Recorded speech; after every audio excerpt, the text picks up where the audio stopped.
Bruxelles, 1990. Un meurtre mystérieux a lieu. Il existe un scénario possible. Une équipe d'agents secrets s'est rapprochée de sa cible, l'un des experts en armement de Saddam Hussein, Gerald Bull. Dans ce type d'opération, les agents choisissent d'abord l'endroit idéal pour un assassinat, puis la meilleure façon de le faire. Ensuite, ils surveillent la cible de près et s'assurent de pouvoir facilement prendre la fuite. Voici les principaux suspects de ce meurtre de haut vol. Le Mossad, la CIA et le MI6. Ils voulaient tous sa peau, ne reste plus qu'à savoir qui serait le premier. Aujourd'hui, et pour la première fois, d'anciens agents du Mossad et de la CIA examinent la tactique et la technologie utilisée au cours de cet assassinat. C'est une technique d'assassinat rapide et sans douleur. Leur mission, faire la lumière sur un mystère resté irrésolu jusqu'à aujourd'hui. Qui a tué Gerald Bull?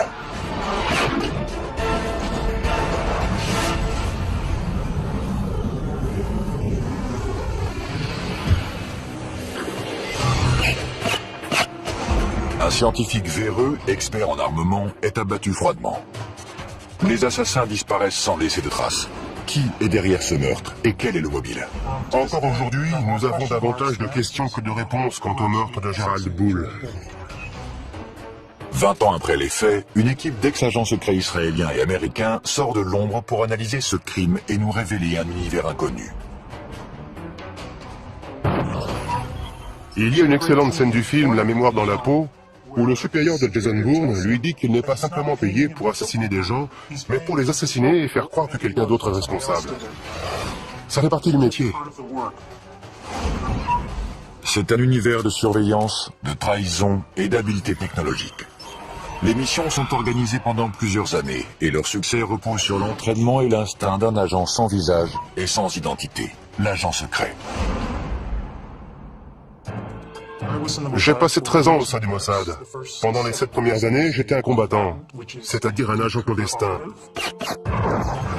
Les actions d'un bon espion peuvent réellement changer le cours de l'histoire. L'espionnage est la deuxième profession la plus ancienne du monde et l'une des plus dangereuses. J'ai été un agent traitant de la CIA pendant de nombreuses années, travaillant en clandestin. Il n'existe pas d'immunité diplomatique pour ce genre de mission. C'est un peu comme un soldat qui se fait arrêter alors qu'il ne porte pas d'uniforme.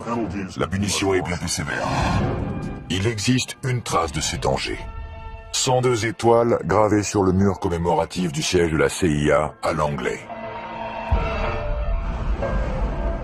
Chacune d'entre elles représente un agent qui a sacrifié sa vie. Le véritable risque d'un agent clandestin est d'être découvert. À terre! Plus vite! Ça peut devenir moche. Le risque est important et impossible à éviter. Les espions risquent leur vie chaque fois qu'ils entrent en territoire ennemi. Mais il existe une mission en particulier qui est bien plus dangereuse que les autres. Il s'agit de l'opération clandestine et mortelle appelée liquidation. Les opérations clandestines de liquidation sont très rares. Au cours d'une de ces opérations, dont la cible était un leader terroriste, j'ai été chargé de poser un engin explosif sur le ferry dans lequel il voyageait. Je ne sais pas comment l'opération s'est terminée, on m'a juste dit qu'elle avait réussi, et c'est tout ce que j'avais besoin de savoir. Ce sont des gens qui ont du sang sur les mains et qui ont tué d'innocentes victimes. La seule façon de les empêcher de mener à bien leur prochain attentat, c'est de les éliminer. Les services d'espionnage s'intéressent aux terroristes depuis des décennies. Mais ce ne sont pas les seuls à figurer sur leur liste des cibles à liquider. Les autres personnages qui les intéressent sont les trafiquants et les fabricants d'armes, qui ne sont pas rattachés à une organisation. À la fin des années 80, un homme attire l'attention de tout le monde. Le scientifique canadien spécialiste en armement, Gerald Bull. Gerald Bull avait été approché par plusieurs services de renseignement, parmi eux ceux du Canada et des États-Unis. Il voulait travailler avec les deux. Avant 1980, le scientifique a travaillé pour les deux gouvernements. Il rêve de créer un super canon capable de lancer un satellite en orbite. Son travail était dédié à l'amélioration des canons pour pouvoir tirer à très grande distance. Mais d'anciens agents affirment que ce génie de la science possédait un côté plus sombre. Les scientifiques qui inventent des armes sont en premier lieu fidèles à la science. Ils ne se considèrent pas comme des fabricants d'armes capables de massacrer des millions de personnes. C'est comme l'homme qui organisait les horaires des trains à destination des camps de concentration. Il pensait n'être qu'un employé des chemins de fer. Il ne se considérait pas comme un meurtrier de masse. Il est intéressant de savoir que Gerald Bull était l'une des 3 seules personnes de toute l'histoire des États-Unis à avoir obtenu la nationalité américaine grâce à une loi du Congrès. C'est assez ironique, puisqu'en réalité, Gerald Bull se moquait parfaitement d'avoir ou non la nationalité américaine. Il ne s'intéressait qu'à sa technologie et à ceux à qui il pouvait la vendre. Peu lui importait le passeport qu'il avait en poche. Il avait de nombreux ennemis car il travaillait pour plusieurs États voyous. Il était impliqué dans diverses transactions avec de l'argent sale et il se mettait donc en danger sur 2 fronts différents. En 1980, Gerald Bull enfreint les lois américaines sur l'armement et il est accusé de trafic d'armes avec l'Afrique du Sud. Il est condamné à 6 mois d'emprisonnement dans une prison fédérale. Gerald Bull était à 2 doigts de mettre au point un système balistique qui aurait pu nous protéger de tous nos ennemis pendant très longtemps. Je ne sais pas ce qui s'est passé quand il a rompu avec la CIA, mais à l'époque, c'était une star. Quand Bull ressort de prison, il n'a plus de patrie. Il projette de construire son super canon et de le vendre au plus offrant. Il a de nombreux clients potentiels. La Chine, l'Iran et un peu plus tard, l'Irak. Le gouvernement irakien a adoré son idée et s'est mis à la financer. L'Irak fait venir Gerald Bull à Bagdad, où il commence à travailler sur une arme secrète surpuissante dont le nom de code est Projet Babylone. Le projet Babylone était un canon gigantesque et très puissant, capable de lancer un obus de la taille d'une voiture à une distance d'environ 1000 km. Si le rêve de Gerald Bull devient réalité, Saddam Hussein gagnera une arme capable de semer le chaos au Moyen-Orient. Bien évidemment, un tel projet ne passe pas inaperçu des services secrets du monde entier.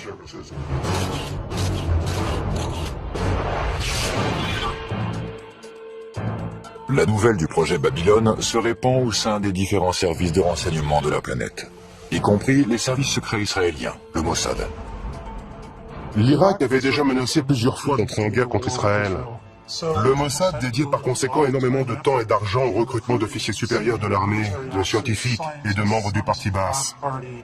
Il envoyait également des agents sur place pour obtenir des informations pratiques. Si le Mossad prend quelqu'un pour cible, ce n'est qu'une question de temps avant que cette personne soit amenée devant la justice.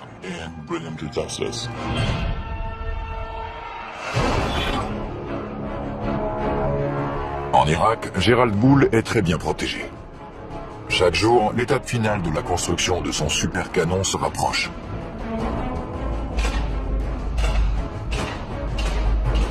Le Moyen-Orient est une véritable poudrière, et Gerald Bull est sur le point d'y mettre le feu.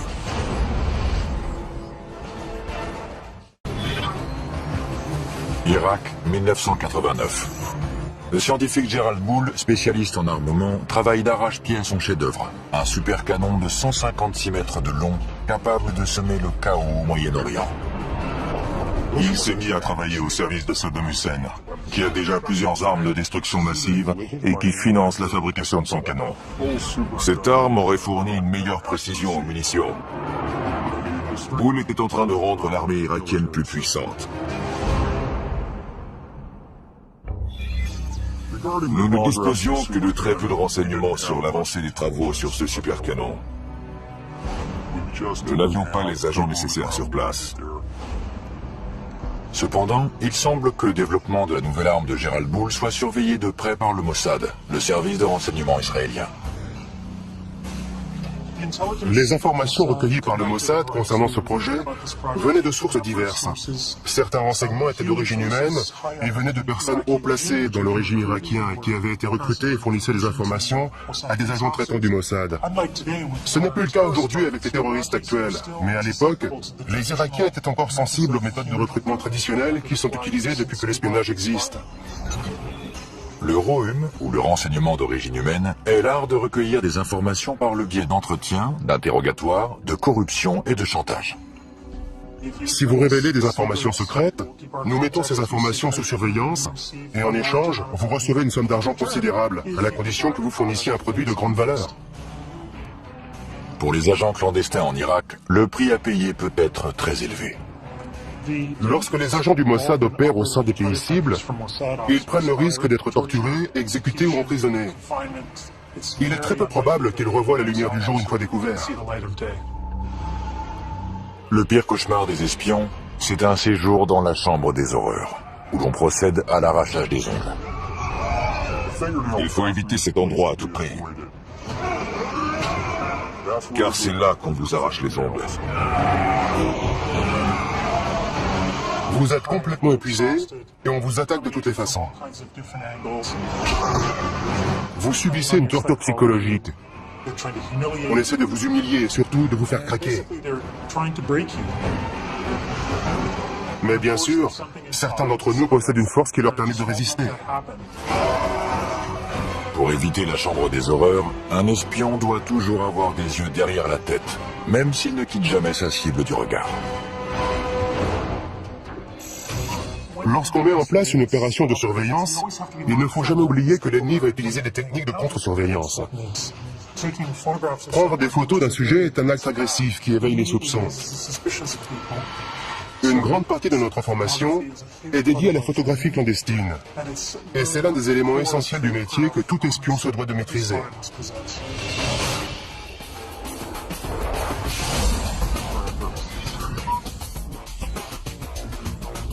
Michael Ross et Ishmael Jones, anciens agents des services secrets, nous présentent la technologie qui sert à la surveillance photographique.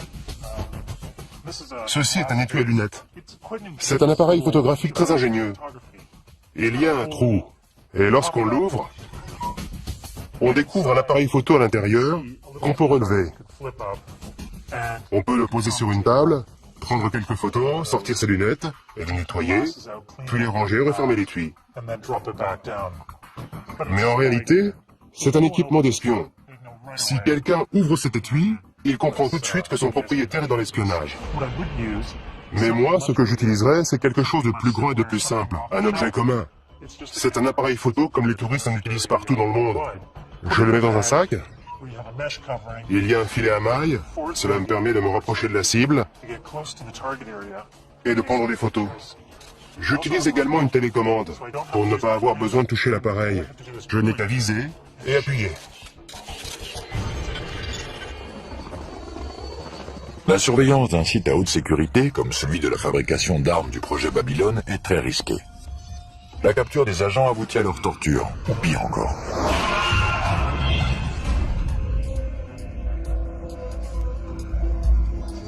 Il ne faut pas qu'on puisse nous repérer en train de prendre des photos depuis un véhicule.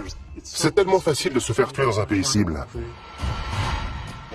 L'une des techniques qu'on peut utiliser, c'est celle de la boîte de mouchoirs. On laisse quelques mouchoirs à l'intérieur et on y place l'appareil photo. Puis on l'installe sur le tableau de bord comme ça. Je choisis la position idéale pour pouvoir prendre des photos des cibles que je veux immortaliser. Et voilà, je suis juste assis dans ma camionnette, les mains sur le volant. Je n'utilise même pas l'appareil. Jabal Amrin en Irak, 1989. Gerald Bull teste une version réduite de son supercanon, le Mini Babylone. Il travaille également à l'amélioration du système balistique des missiles Scud de Saddam Hussein. Ces avancées pourraient avoir de terribles conséquences. Sa mission consistait à fabriquer des obus et des bombes qui transporteraient des armes chimiques et biologiques. Leurs effets auraient été catastrophiques. Pendant ce temps-là, le canon Babylone de 156 mètres de long en est encore au stade du balbutiement. Le nom de code du projet est PC2, pour complexe chimique numéro 2. Des tuyaux en acier parviennent d'Europe en Irak pour un soi-disant projet pétrochimique. Mais ils serviront à construire le canon du véritable Babylone. Au cas où Israël considérait ce super canon comme une menace potentielle, l'une des solutions consisterait à bombarder le site. Mais la géopolitique de la région rend cette option extrêmement risquée. Envoyer l'armée de l'air israélienne dans l'espace aérien des pays voisins qui faciliterait un bombardement est très difficile et très compliqué. Ce n'est pas une action qu'Israël peut mener sur un coup de tête. Habile, impitoyable et mortel. La réputation d'assassin de personnages importants du Mossad est légendaire. C'est une guerre dans l'ombre, et parfois, en temps de guerre, il faut faire preuve de violence pour pouvoir détruire l'ennemi. Le Mossad encourage cette réputation, car il pense qu'elle effraie ses ennemis et qu'ils hésiteront donc à attaquer. Gérald Boul et son canon surpuissant, financé par Saddam Hussein, représentent une menace potentielle aux yeux d'Israël. Le projet attire maintenant l'attention des services secrets du monde entier. Il venait en aide à l'Irak, et il savait pertinemment que ce pays était devenu l'ennemi des États-Unis. Le projet d'armes secrètes de Gérald Boul implique toute la planète. Des éléments essentiels à sa construction ont été fabriqués dans plusieurs pays différents. Gérald Boul effectue plusieurs allers-retours entre Bruxelles et le Moyen-Orient, et il reste quasiment intouchable lorsqu'il est en Irak. La logistique d'un assassinat alors qu'il est sous la protection du régime irakien est beaucoup trop compliquée. Il s'agit d'une opération d'une envergure trop importante pour être menée à bien. L'un des scénarios envisagés est d'attirer le scientifique hors d'Irak, en le faisant venir à Bruxelles à l'aide d'une tactique très utilisée. Flatter l'ego de la cible. Une fausse conférence a été annoncée, et il était invité à intervenir et à prononcer le discours liminaire de cet événement fictif. Les services de renseignement ont les moyens d'organiser une conférence, de faire venir des participants, financer l'événement et inviter la cible à y participer en flattant sa vanité. On lui dit « Nous savons que vous êtes le plus grand spécialiste en canon du monde, et nous aimerions que vous participiez. » Selon Yuval Aviv, ceux qui essaient de piéger Gérald Boul l'ont alléché davantage en utilisant un pot de miel. Le pot de miel est un terme qui remonte à l'époque de la guerre froide. Le pot de miel, c'est une femme qui était probablement chargée de l'attirer hors d'Irak jusqu'en Europe. Il s'agissait certainement d'une jeune journaliste. Dans le cas de Gérald Boul, je ne suis pas certain qu'il y eut un pot de miel. Je pense qu'il voyageait régulièrement en Europe, puisque c'est là qu'il conduisait ses affaires. C'était beaucoup plus simple d'attendre qu'il revienne en Europe et le cibler ensuite.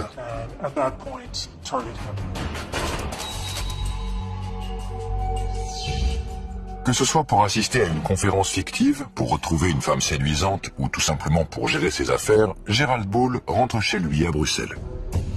Selon certaines sources belges, il n'est pas seul. Un ou plusieurs services de renseignement maintiennent une surveillance constante. L'équipe de surveillance doit être dynamique et souple pour pouvoir suivre la cible dans n'importe quelle situation.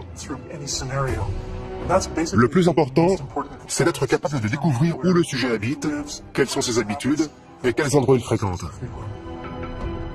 En 1990, la technologie n'était pas aussi développée qu'aujourd'hui.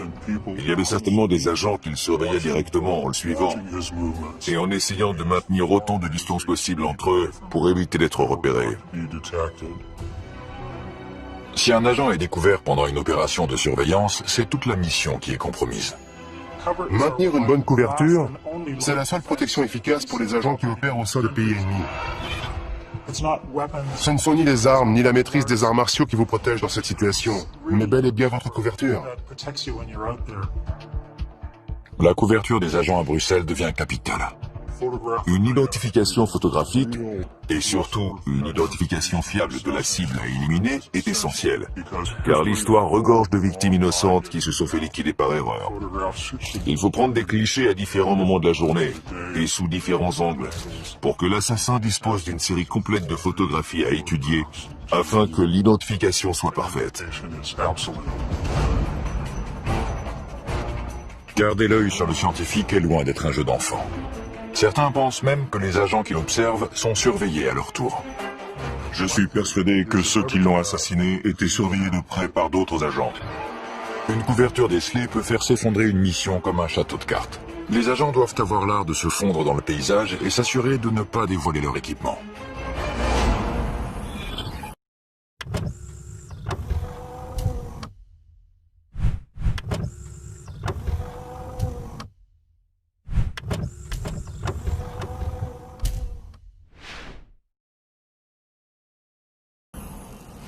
Celui-ci peut se transformer en... Michael Ross, ancien agent du Mossad, et Ishmael Jones, ancien agent de la CIA, nous expliquent les dangers de l'utilisation de matériel d'espionnage. Que se passe-t-il si vous êtes découvert avec cet équipement? Si vous avez en votre possession ce type de matériel pendant un interrogatoire, on vous envoie immédiatement à la chambre des horreurs. C'est la preuve que vous êtes un espion. Si vous utilisez ce type d'objet, c'est que votre quartier général vous a confié une mission d'espionnage et les raisons pour lesquelles vous pourriez avoir besoin d'un tel équipement sont plus qu'évidentes. C'est ça qui me plaît dans cet objet. Il est ce qu'il est. Il n'est pas camouflé. Il ne reste plus qu'à sortir l'antenne, relever les sécurités, et une fois la lumière allumée, si j'appuie sur ce bouton, Boum. quelque chose va exploser quelque part. D'un autre côté, il existe ces appareils de communication qui sont très intéressants et de très bonne qualité. Si on ouvre cet étui à cigarette, on découvre l'appareil qui permet de communiquer. C'est formidable. Plusieurs de ces objets servent à communiquer. Ceci est en réalité l'ancêtre du téléphone portable. Ce côté devient un micro une fois retourné et mis en contact avec l'intérieur.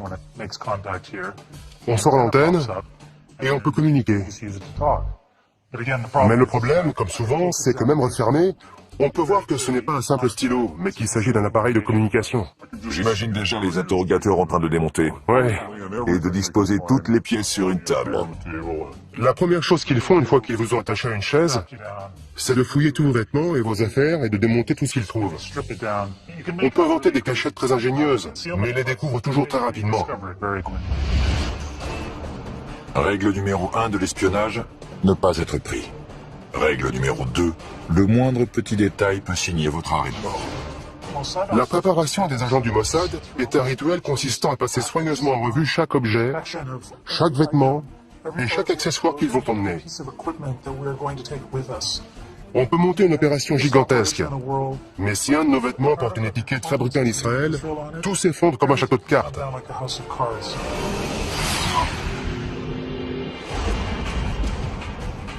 C'est l'hiver en cette année 1989 à Bruxelles. Caché quelque part dans la ville, une équipe d'agents secrets met probablement au point un plan pour éliminer leur cible. L'étau se resserre autour de Gérald Bull. Mars 1990. Gérald Bull est de retour à Bruxelles.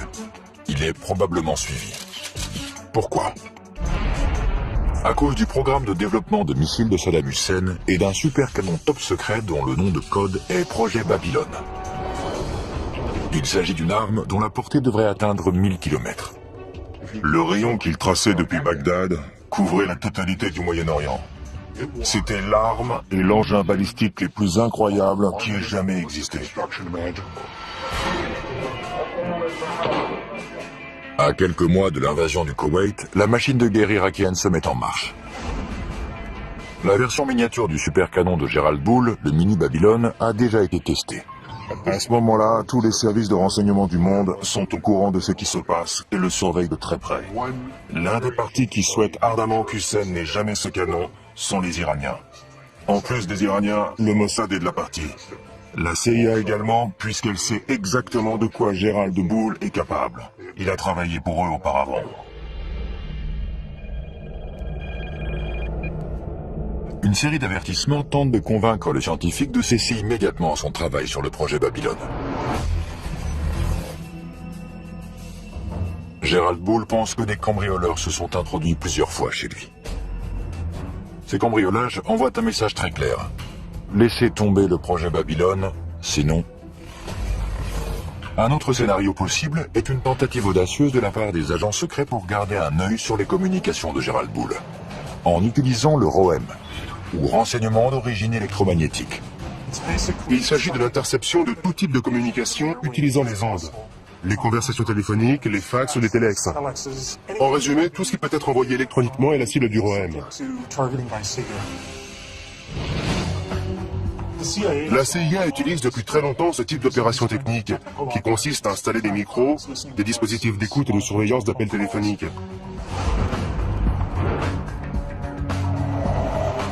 Donc, elle est toute désignée pour mener ce genre d'opération de surveillance, et particulièrement la surveillance électronique de la cible.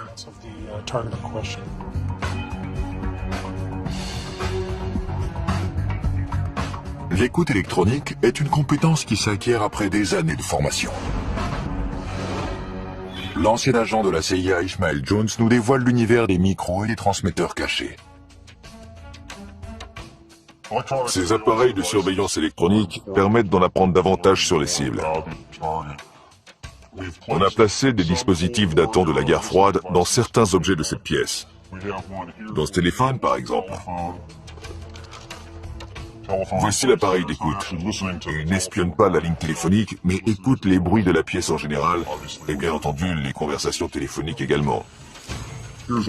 En voici un autre installé sous le siège d'une chaise de bureau standard. Cette partie doit ensuite être recouverte de bois ou de tissu pour ne plus être visible. Pour dissimuler un dispositif dans un livre, il faut l'installer dans le dos.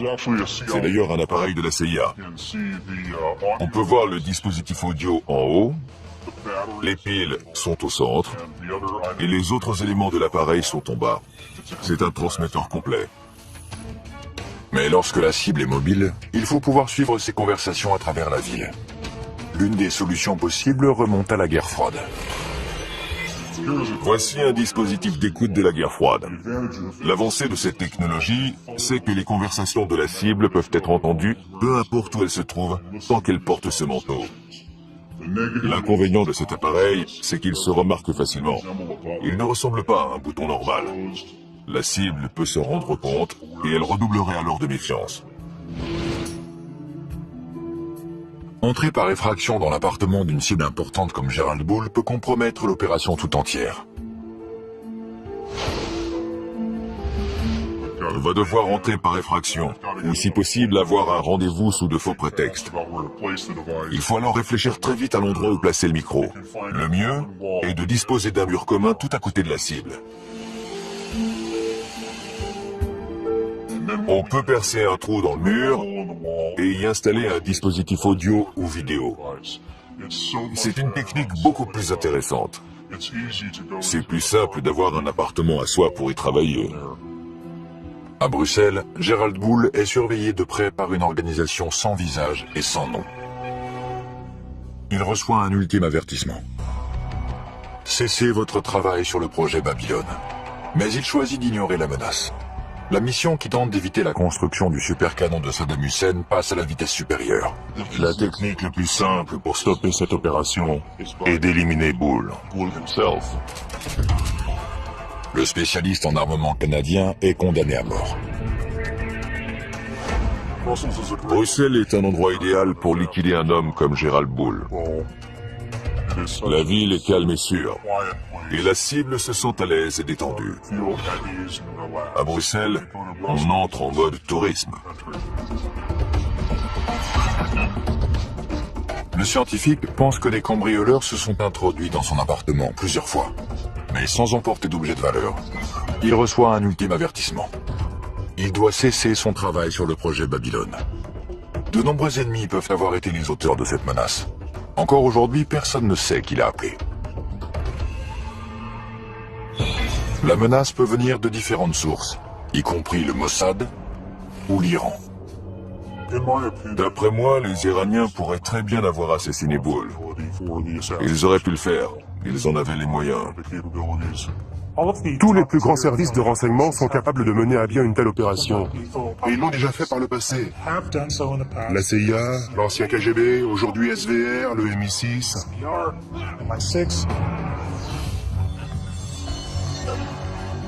Qui était capable d'assassiner Gerald Bull? Tout d'abord le Mossad, puis le MI6. Les services secrets britanniques, le MI6, auraient utilisé des membres des forces spéciales, le SAS, pour retrouver des agents d'Al-Qaïda. Leur devise est « Qui ose gagne ». Ils sont très efficaces et professionnels. Ils utilisent certaines des techniques et certains équipements que les Israéliens et le KGB emploient. Ils font sans aucun doute partie des meilleurs. Le Mossad possède sa propre branche de liquidation, le Kidon. Le mot Kidon peut signifier, selon le contexte, javelot ou baïonnette. C'est une sous-division du Mossad chargée de la surveillance de cibles terroristes et d'opérations clandestines d'assassinat. Si cela s'avère nécessaire. Si le Kidon n'est pas près vous, ils vont vous avoir. Il n'y a aucun endroit sur Terre où leur échapper. Vos jours sont comptés.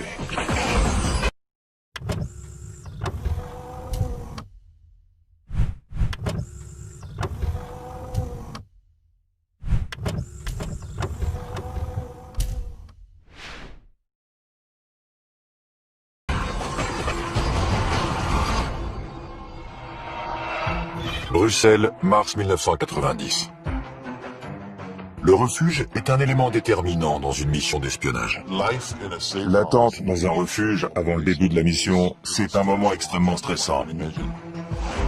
Chaque fois qu'on entend une sirène dehors, on pense que c'est pour soi. Les refuges des espions sont un peu comme des ports en pleine tempête. Ce sont des appartements loués sous de faux noms, avec des informations différentes.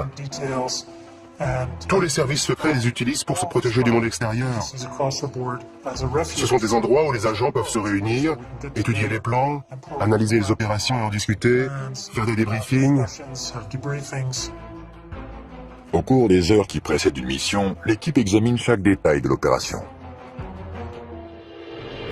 La tactique peut varier, mais une équipe de liquidation standard est composée de plusieurs agents.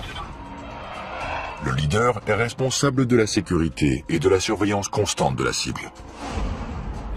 Le chauffeur est chargé d'amener l'équipe dans la zone d'action et de l'en extraire. Et le tueur, ou les tueurs, effectuent l'exécution. Un autre élément clé d'une opération secrète de liquidation est le choix de l'arme. Les autres services de renseignement utilisent des armes plus lourdes, c'est-à-dire des gros calibres.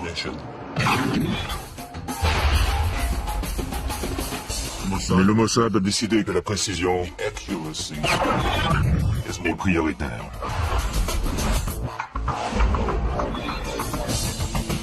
Nous sommes au stand de tir d'Angeles. L'ancien agent du Mossad Michael Ross et le spécialiste en armes à feu Mike Cristano procèdent à une analyse balistique d'un assassinat. La première marque est celle du tir du 9 mm. Elle a traversé le gel de part en part. Ce type d'arme laisse de sacrés dégâts, sans parler de risquer de tuer un passant innocent qui se tient derrière. Le gel balistique a la même densité que les tissus musculaires humains semi-tendus. Il permet de fixer l'empreinte balistique d'une arme. Le calibre 22 est plus intéressant, car il fait ce qu'un assassin veut, c'est-à-dire pénétrer, pas trop profondément, et exercer toute son énergie dans le corps, le crâne, ou n'importe quel autre endroit atteint. Son énergie n'est pas projetée vers l'extérieur en laissant d'énormes dégâts, quelque chose de très visible. Lorsqu'il s'agit de liquider une cible, il vaut mieux choisir la discrétion.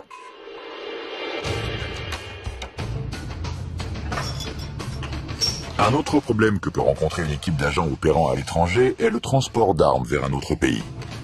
En Europe, on peut facilement se procurer une arme sportive, même si la loi sur la possession d'armes est très stricte.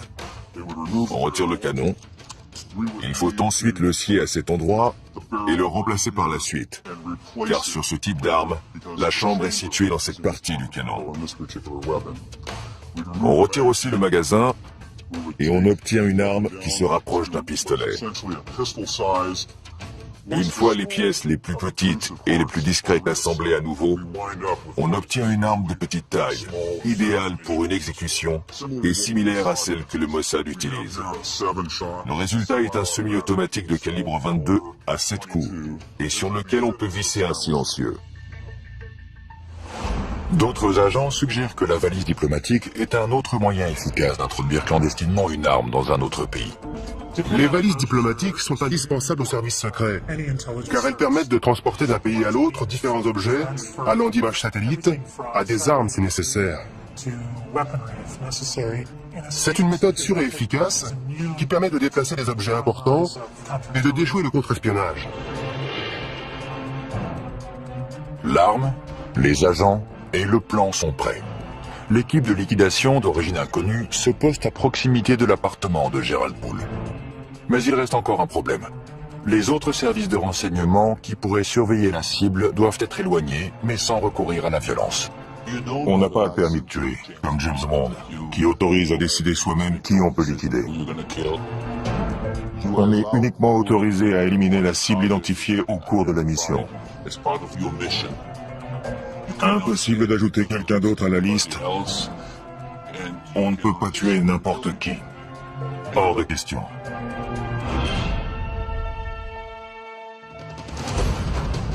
Dans le cas de Bull, s'il était suivi par un troisième pays, la meilleure solution était de distraire l'équipe de surveillance pour l'éloigner. Au cours d'une opération clandestine de liquidation, l'équipe peut utiliser un appât pour créer une distraction. L'équipe se met en position pour passer à l'étape finale de sa mission, l'exécution de Gerald Bull.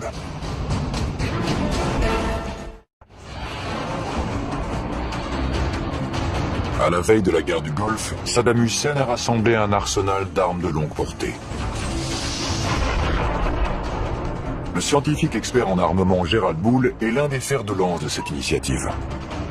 L'étau se resserre, alors qu'un service de renseignement dont l'identité demeure inconnue le prend pour cible.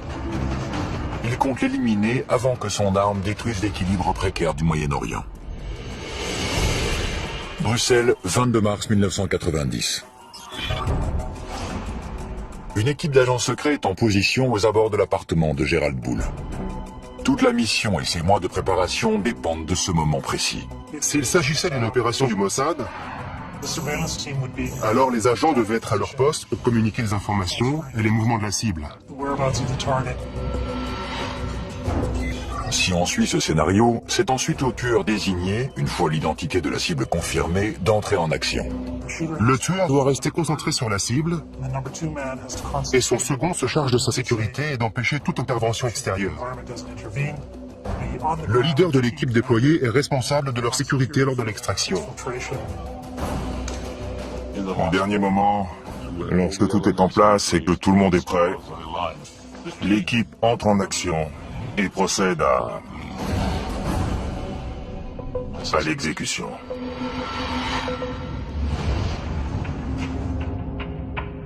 Le niveau de stress est élevé, bien évidemment.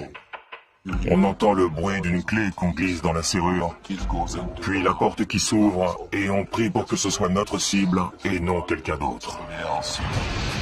Puis la cible se trouve juste devant nous, et c'est là qu'il faut vous en occuper. Et avant que la cible meure, on s'assure qu'elle sait pourquoi on est là. On lui pose la question, vous savez pourquoi je suis là? Et on peut voir sa peur sur son visage, car elle sait pourquoi on est là.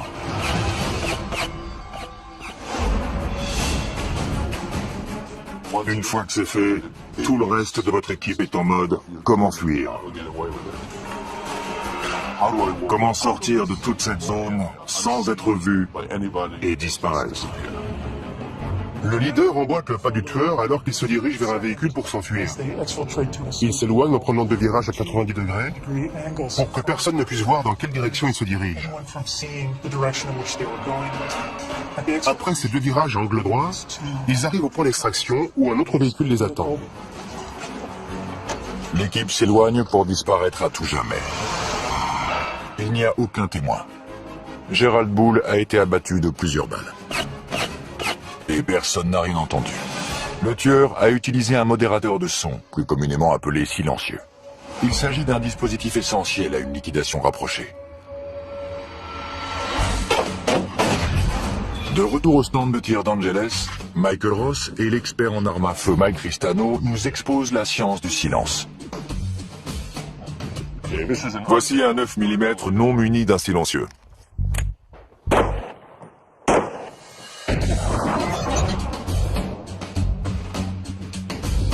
On ne peut pas dire que ce soit une arme silencieuse. Non, absolument pas. L'arme de prédilection du Mossad pour les exécutions est un pistolet de calibre 22 équipé d'un silencieux. Le principe d'un modérateur ou silencieux est assez simple. On le place sur la bouche du canon d'une arme à feu. Le mécanisme interne est une série de rondelles qui piègent les gaz libérés lors d'un tir. Le bruit est émis lorsque le percuteur heurte la balle, qui est ainsi projetée hors du canon. Si on parvient à étouffer ce bruit, à dissiper ces gaz avant que la balle ne sorte du canon, le tir devient très silencieux. Un silencieux peut réduire le niveau sonore d'un coup de feu de 30 décibels. Un autre avantage du silencieux est qu'il améliore la précision du tir. Le canon est rallongé, le tir est donc un peu plus précis. C'est le même principe qu'avec un fusil. Il est plus précis parce que le canon est plus long. Comme vous le voyez, les impacts sont relativement groupés. Je crois qu'on peut dire qu'il est mort. Grâce à leur technologie et à leur habileté, les assassins de Gerald Bull ont pu s'échapper sans être repérés. Mais le mystère reste entier. Qui a appuyé sur la détente? La probabilité qu'un service de renseignement étranger soit responsable de l'assassinat est grande. Le premier qui vient à l'esprit est le Mossad. Il est bien connu que le Mossad procède à des liquidations. Il existe une autre possibilité. Le tueur est peut-être un agent d'un autre service secret travaillant en collaboration avec le Mossad. La seule organisation qui pourrait collaborer avec le Mossad est le MI6 britannique. Le Mossad n'a jamais collaboré avec d'autres services par peur que l'autre organisation ne soit pas à la hauteur, qu'il y ait trop de paperasserie et que toute la mission soit ralentie. Mais ils ont collaboré à de nombreuses reprises avec le MI6. Et avec succès. De nombreux spécialistes sont persuadés que les responsables sont des agents du Mossad. Mais le résultat des analyses balistiques ne correspond pas à leur mode opératoire. Un pistolet calibre 22 avec silencieux. L'élément intéressant dans cette affaire est que Gerald Bull a été assassiné avec une arme de gros calibre. La scène a donc dû être très sanglante et je pense que cela indique que le tueur n'était pas un professionnel. Mais il existe bien entendu la possibilité que les tueurs aient choisi de faire croire que quelqu'un d'autre, nettement moins professionnel, était responsable du meurtre. Un troisième scénario pointe du doigt une autre organisation qui aurait été postée devant l'appartement de Gerald Bull avant l'assassinat. Les Iraniens. Les Iraniens figurent en bonne place sur la liste des suspects potentiels, au vu du simple fait que toute arme développée par l'Irak pourrait être utilisée contre eux. L'Iran a des agents, mais ceux-ci ne maîtrisent pas la sophistication déployée dans cette liquidation. La CIA est un autre suspect potentiel de l'assassinat de Gerald Bull. Gerald Bull constituait une menace suprême. Et je pense que l'agence aurait fait appel à un allié qui utilisait des méthodes de liquidation.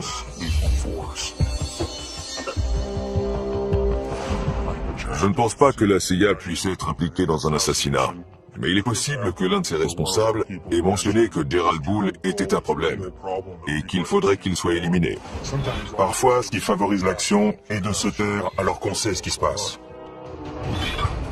L'univers de l'espionnage est souvent comparé à un palais des glaces. La réalité n'est jamais vraiment ce qu'elle semble être. Le mystère qui entoure la mort de Gerald Bull reste entier. L'identité de l'assassin reste inconnue. Est-ce que certains services de renseignement étaient au courant de l'exécution? Et si oui, combien? Une seule chose reste certaine. Quelqu'un a violemment mis un terme à la vie de ce brillant scientifique.